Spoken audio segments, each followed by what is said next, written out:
नमस्कार मंडळी. जर तुम्हाला तुमच्या सवयी बदलण्यात त्रास होत असेल तर दोष तुमचा नाहीये, दोष तुमच्या सिस्टीमचा आहे. वाईट सवयी पुन्हा पुन्हा फॉलो होतात, त्या सोडता येत नाहीत. यामागे तुमची इच्छा नाहीये हे कारण नाहीये, तर तुमची बदलण्याची सिस्टीम चुकतीये. येस, जेम्स क्लिअर म्हणतात, you don't rise to the level of your goals, you fall to the level of your systems. मग आता हे सिस्टीम म्हणजे नेमकं काय? तर छोट्या छोट्या हॅबिट्सचा समूह, संच मिळून तयार होते आपली ओव्हरऑल सिस्टीम. कोणत्याही वस्तूचा सगळ्यात स्मॉलेस्ट पार्ट काय आहे? ॲटम, बरोबर आहे, अणू. तसंच आपल्या आयुष्याचा अणू आपले हॅबिट्स आहेत. So our habits are the atoms of our life. सो आपली कोणतीही सवय, कोणतीही हॅबिट आयदर आपल्या ग्रोथसाठी कॉन्ट्रीब्यूट करते किंवा आपल्या अधोगतीसाठी कॉन्ट्रीब्यूट करते. मग प्रश्न असा पडतो की यार, सवयी वाईट ज्या आहेत त्या पटकन लागतात आणि सुटत नाहीत, आणि चांगल्या सवयी लागायला एवढा त्रास का होतो? Y is it so challenging? कारण दोन आहेत. पहिलं कारण हे आहे की आपण चुकीची गोष्ट बदलायला जातो, आणि दुसरं कारण आहे की आपण सवय चुकीच्या पद्धतीने बदलायला जातो.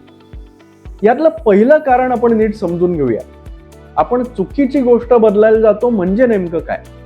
याकरता 3 लेयर्सवर बदल घडतो हे समजून घेणं गरजेचं आहे. सगळ्यात पहिला लेयर, जो बाहेरचा लेयर आहे, that is changing your outcomes. इथे रिझल्ट्सचा मुद्दा येतो, म्हणजे बाहेरच्या गोष्टी बदलणे. फॉर एक्झाम्पल, मला माझं वजन कमी करायचं आहे, किंवा मला ही पोझिशन, हे डेसिग्नेशन साध्य करायचं आहे, मला एवढे पैसे कमवायचे आहेत, किंवा मला माझा बिझनेस सुरू करायचा आहे. हे सगळे आउटकम्स आहेत, रिझल्ट्स आहेत, बरोबर? So most of the goals हे रिझल्ट्सवर काम करणारे असतात. It is about this layer. दुसरा लेयर आहे चेंजिंग युअर प्रोसेसेस. इथे आपल्या हॅबिट्स, आपल्या प्रोसेसेस बदलणं यावर काम होतं. उदाहरणार्थ, आपलं झोपेचं रुटीन चेंज करणं, किंवा माझं वर्क शेड्यूल प्रायोरिटाईज करण्याची पद्धत ठरवणं, या सगळ्या गोष्टी इथे येतात. किंवा व्यायामाचं शेड्यूल पक्कं करणं, व्यायामाची पद्धत ठरवणं, हे इथे येतं.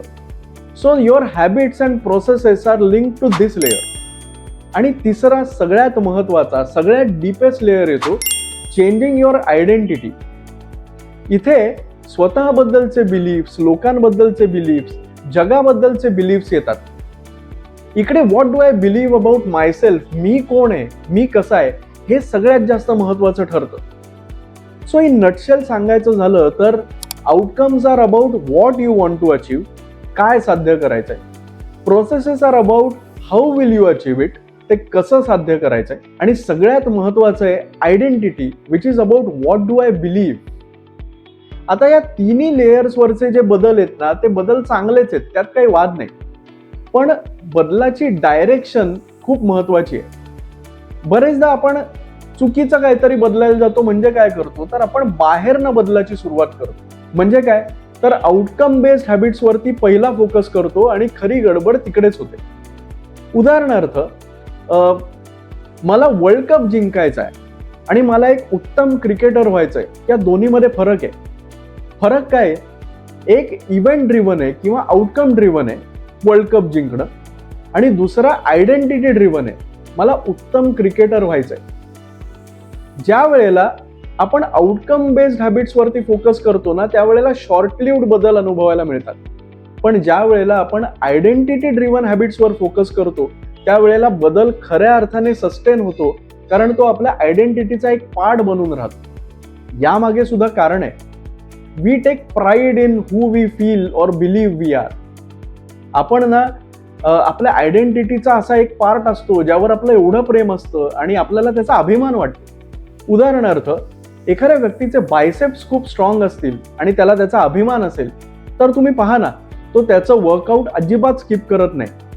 सो ज्या वेळेला आपल्या हॅबिट्स आयडेंटिटीशी लिंक्ड असतात, त्यावेळेला त्या सस्टेन होणं, जास्त काळ टिकणं, हे सहज साध्य होतं. त्यात कष्टही वाटत नाही. त्यामुळे खरा बदल हा आयडेंटिटी लेवलवरचा बदल आहे. मग आता साहजिकच प्रश्न पडतो की आयडेंटिटी बदलायची कशी? सांगणार, पुढच्या व्हिडिओमध्ये नक्की सांगणार. पण त्याची पहिली पायरी काय आहे? आधी तुम्हाला स्पष्ट पाहिजे की तुम्हाला नेमकी काय आयडेंटिटी हवी आहे.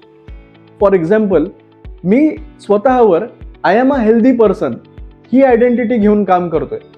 तसं तुम्ही काय ठरवलंय हे स्वतःला विचारा आणि कोणती आयडेंटिटी क्रिएट करायची आहे हे मला कमेंट सेक्शनमध्ये नक्की कळवा.